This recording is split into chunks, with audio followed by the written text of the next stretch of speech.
I was on a website once. They were discussing God and basically debating whether there really is a God, the possibility of there being a God, and things of that sort. And the person who posted the article and wrote the article, they were basically affirming their beliefs of God's existence.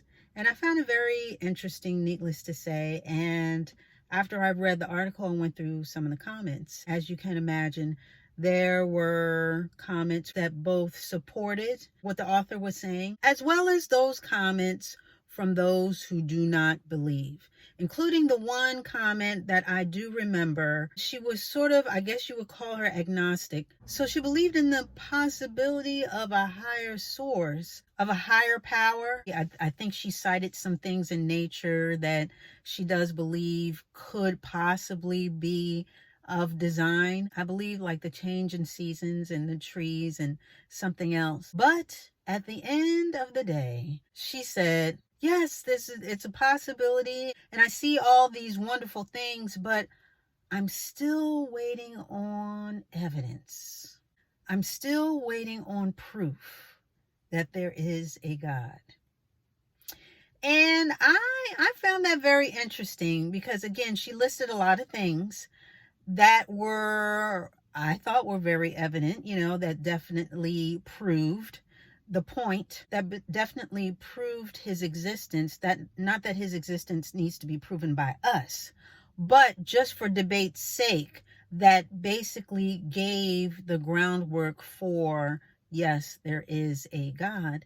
But even after listing all that, she was still waiting. She was still waiting on, I guess, something more significant, something that was more, I'm going to say, dramatic, to prove that there is a God. And a lot of people are like this. There are those of us who do believe beyond a shadow of a doubt and are of the faith that there is one God that we serve, that is the author of all life and everything thereof. And there are those who are still either waiting for proof or just out and out don't believe. And not only do they not believe, but they question why you yourself would believe in something like that. I even remember years ago, I was at the video store. That just tells you how long ago that was. But I was at a video store returning a video, and a guy started chatting me up. I don't know how it started, but basically somehow, some way we got onto God or, just faith. And he basically tried to berate the fact that I even, was a Christian, just basically saying, how can you believe in that stuff? I just do for myself. I don't praise no God, no man in the sky and all this other stuff. And I just basically told him, I said, well, I've been through a lot of things that I had no control over. And I know that was God that brought me through. And I didn't go into detail, but I did want to let him know that even though you may not believe, it's okay that I believe. Everybody has their own choice. And I thought that would be the end of it, but he was just so bothered. He was just annoyed and bothered that I would have this positive attitude. So he went on. Now, I don't remember everything that he said, but what it came down to was he thought it was foolish of me to believe in something that he didn't even believe there was any proof of. Prove that there's a God, that whole thing. Prove that, I've gone through life and things have happened to me and, where was God then and da-da-da-da. So I just basically said, listen, I'm not a gambling person, but to me it's smart to believe. I said, because at the end of the day, if you are right and there is no God, there's no God in the sky, everything just happens the way it happens, then I didn't lose anything. I didn't lose anything. I didn't waste no time. I'm just in the dirt just like you once we go, and that'll be the end of that. I said, but if I'm right and you're wrong, then look at all that I've gained. All that I've gained in believing and trusting in him, and what comes after, eternal life, all that I have gained. I said, I think that's worth the gamble, because I would lose so much more in not believing than if I believe. And he seemed a little annoyed by what I was saying, and I had to end it there, that basically we can agree to disagree, because then he went off on a tangent about, I don't gamble and this. So I just left it alone. But I found myself defending my faith because he was disparaging not only me, but also, what I believed.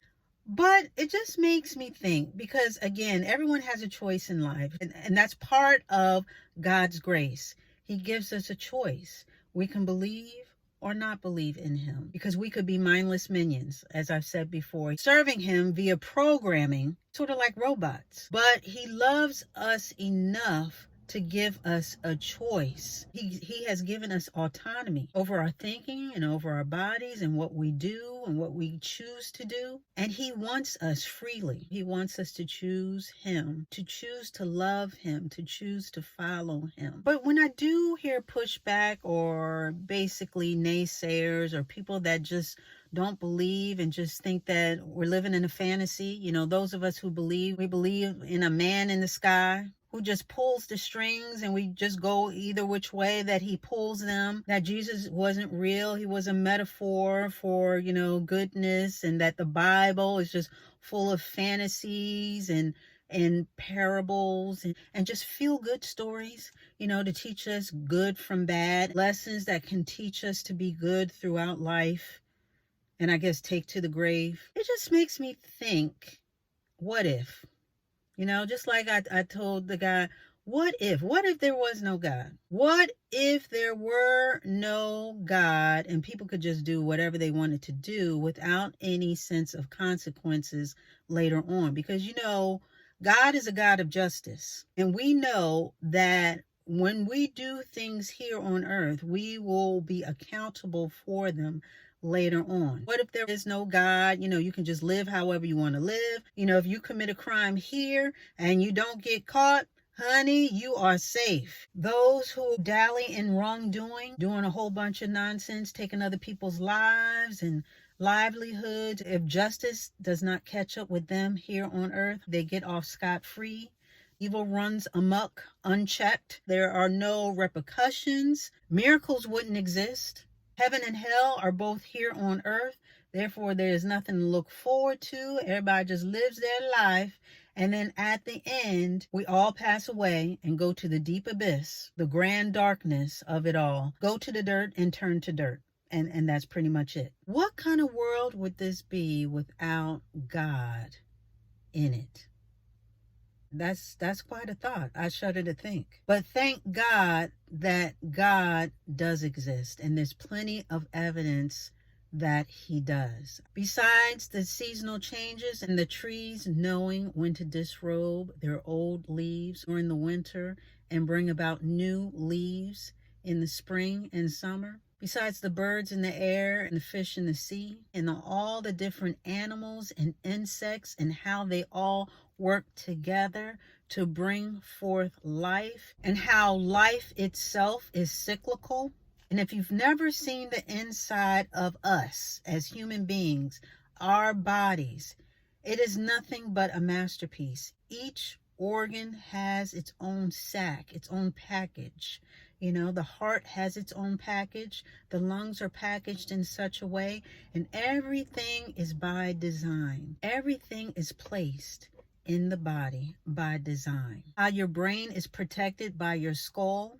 I mean, stuff could have just been thrown in our bodies any old type of way, but everything has order. There's order to this earth, including the laws of gravity, math, science. None of this would exist without God. The way the stars hang in the sky, and how the planets hang just so, and how we all circle around the sun, and how each planet is perfectly round, including the earth. I mean, it's all by design. Any closer to the sun and we'd be burned up, but we are the perfect distance from the sun to support life here on earth, to have a change of seasons, and how the sun works in conjunction with the moon to cause day and night, and how we all fit into the solar system, and how the solar system makes up galaxies, and how there are many different galaxies and constellations and things that we as human beings have not even been exposed to and are still discovering through technology, which proves that man's sight and man's information is very limited. We're only as informed as the technology that we build. And just because we haven't seen it or experienced it yet or discovered it yet does not mean it does not exist. So man is very limited, including his understanding of God,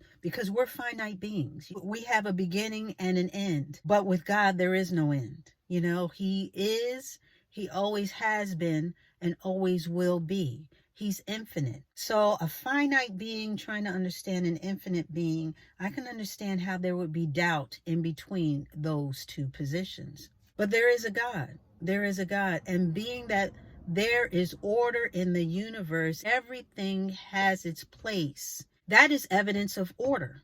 And order has to be ordered. Order just doesn't happen. Even if you believe in the Bang Theory, after all that chaos came order. But order had to be arranged. It had to be orchestrated. Order had to be ordered. And we didn't do that. Man didn't order all that. After the Bang Theory, we weren't even around yet. So who orchestrated that? Who hung the planets just so? Who lined them up just so? Who created the sun and the stars and the moons? We perfectly rotate on an axis. Who did all this? Who created the galaxies? Who created us? Who created the animals separate from us? And the waters and the oceans and just the vastness of what is life as we know it, as well as everything that we don't yet know of. There's an intelligent design at work. And behind this intelligent design is an intelligent being, is an intelligent force, is an infinite force that we call God. So not only is the evidence out there and in here, but we can also feel it. Those of us who pray, those of us who really believe, we know the presence of God. And it's not a psychosomatic type of thing where you think God is there, therefore he's there. You know what I mean? It is a real thing. When you pray and you have this sense of peace about you when you speak with him, that is God's presence. But his physical presence, you can feel God. You can feel his warmth. You can feel his love. You can feel him. You can feel his presence. Those of us who have a relationship with him, we know of this. We know this to be true, that there is a true presence of God in your life when you submit and commit to him. God is the author of miracles, and miracles happen every day.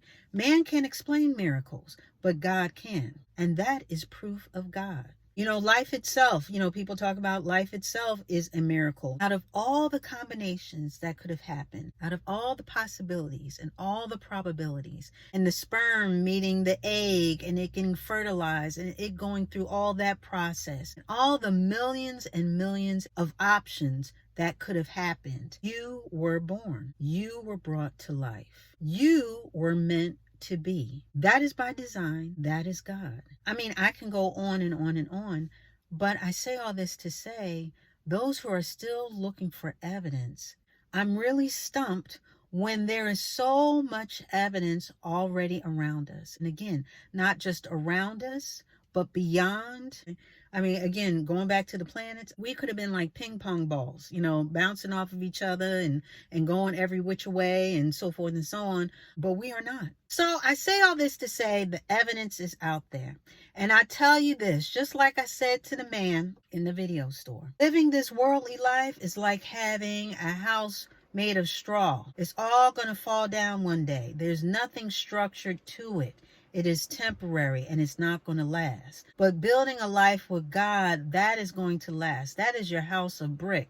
That is your house of stone. Having faith in God is the foundation of having a full and abundant life. A life that makes sense. A life with purpose. So I'd rather have Jesus. I'd rather have him and not need him than to need him and not have him. He is the best thing that has ever happened to me.